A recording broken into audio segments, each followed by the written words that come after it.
I accidentally killed a lizard one time. In Florida, we have these lizards. We have geckos, and then we have lizards that we call these curly tail lizards. They look like bulldogs with a tail. And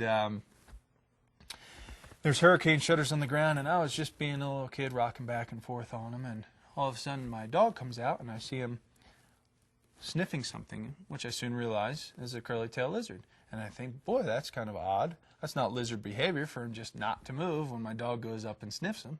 And then I realized there's a trail of blood leading from the lizard back to the hurricane shutter. I went, oh, geez. I realized I had crushed him. And he had crawled out, and he was sitting in this space, and he didn't look very good. So I picked him up, and I brought him in the house, and I just ran energy on him, and did everything I knew, and just ran energy, and he wasn't moving. And I thought, okay, it's too late. And I tilted the little guy over, and I put my finger on it. There was no pulse. He started getting rigid, and the body temp started cooling down, and he wasn't moving. And now I'm feeling really bad because I was the cause of this.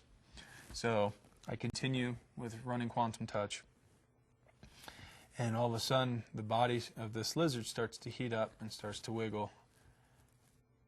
And I open my hand, and he goes, and I went, ah! And threw him out of my hand. And he was fine from that point on. The scars, the big gaping wounds had closed up on his body. He came back to life. I'm not going to make the statement that I brought a lizard back to life, but everything that I know about human life and pulse and breathing and body temperature was erring on the side of this lizard was dead. And that changed. Well, the lizard hung out and lived in my house for a couple of weeks, and would come up and jump up on the couch and kind of hang out by my head. And then I brought him outside eventually to start eating normal food again and hunting for himself.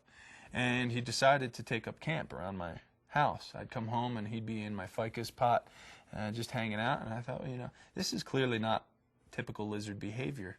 And he stayed there until I left that place. And the place people will make decisions from, the place people will move from on a daily basis, it's a place unknown to us just yet, and a place that really excites me to think about.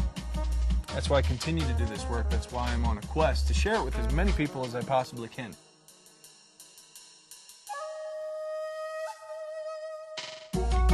It's simple. Anybody can learn it in 2 days. In fact, by lunch on the first day of the workshop, you've got it.